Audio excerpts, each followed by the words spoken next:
Go ahead. Thank you. Okay, my name is Mackenzie, and I'll be talking about sex education in the public school system.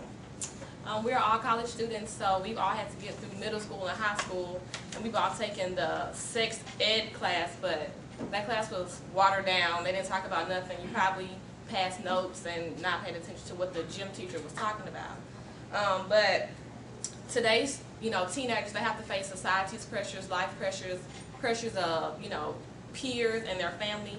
So most parents tend to sweep the fact that they need to talk about sex education under the rug, or they use the public school system to educate their children about sex, but the public school system thinks it's up to the parents, so there's a lack of communication. And due to religious issues, they can't really go in depth about specific sex education topics. My theory is that they should implement sex education, like a hardcore sex education class, into middle school and also high school. According to Myra Emmel, authors of Teens and Sex, a survey taken at a local high school in Houston, Texas, over half of the graduating class admitted to engaging in sexual activity. In addition, 18% of the students admitted that they were not virgins upon entering high school, so that means in middle school they had lost their virginity. And that was in 2002, so I believe that from then till now the number has probably tripled. An assumption that a principal at A. Lee Taylor High School gave to me was that it's up to the parents. It's up to the parents to educate their children. And when I asked the mother, she said moms give the best advice about sex. But really, a mother can't really give the best advice about sex if she herself has never had that, the talk, the quote-unquote the talk. In fact, most parents leave it to the school or society in general to educate their children. So some of the information that we may have gotten about sex has come from our friends, or we watched it on TV, so it wasn't really proper education. So now you have a bunch of kids walking around with what they think they know about sex, when in fact the information that they're getting is inadequate information. And I did a survey at TSU, and out of the survey that I did, 100% of students felt that it was necessary to implement a sex education class into the middle school as well as the high school curriculum. Within the sex education class that I think that government officials should mandate, I think they should give up-to-date current information, because I graduated in 2005, and the information that we're talking about was from 1977.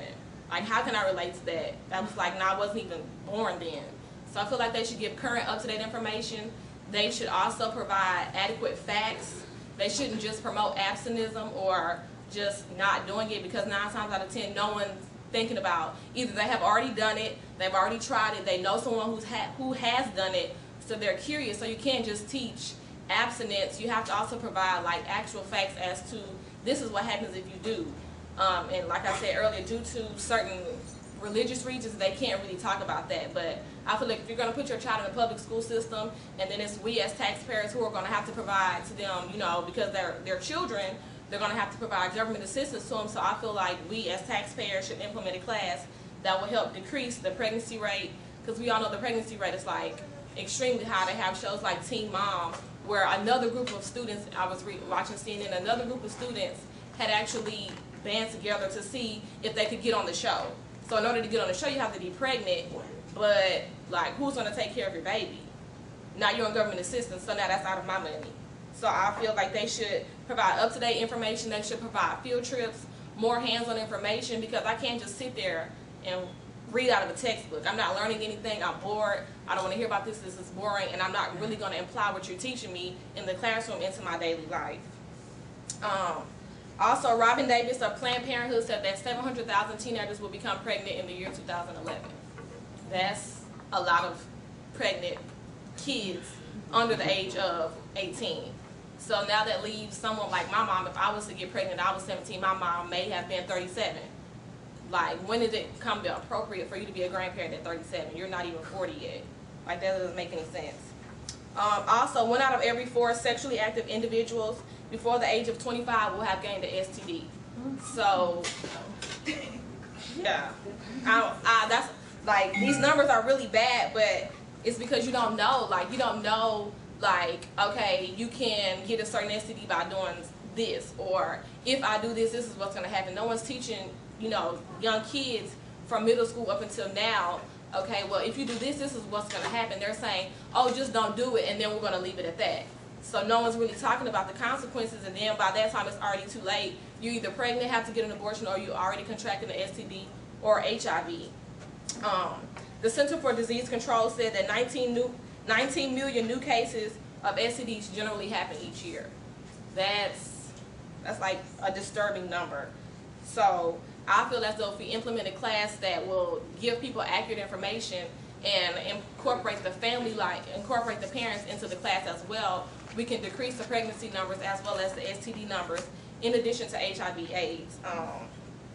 Atkinson and Koblinski, authors of Parental Plan for Children's Sex Education, stated, parents share little information with their children about sex, but certain topics are more likely to be discussed, such as pregnancy. 75% of mothers and 50% of fathers discuss pregnancy with their children. However, less than 10% discuss actual intercourse with their children, and an even smaller number discuss STDs and STIs. So you can talk about pregnancy, you basically get that one line, don't bring home no babies. But you don't say nothing like, okay, you can get STDs, you can get HIV, something like this can happen to you, or even the emotional damage that it may cause to a young girl who has lost her virginity at 15 because society says it's acceptable, and now she's pregnant, she has nowhere to go. So I feel like the government should mandate a sexual education class in middle school as well as high school to decrease these numbers, and you don't have to worry about, you know, children being so pressured because they have the tools now to face, you know, saying, I don't want to do this, for both girls and boys. And that's my presentation. Thank you. Any questions? You are the best. I mean, this teacher, I have it many times, different campuses. You are the best. Thank you. Yeah, you are. Very good. She done a good job. I mean, this week we debated in a lot of campuses. You can see it in my YouTube. I mean, being presented.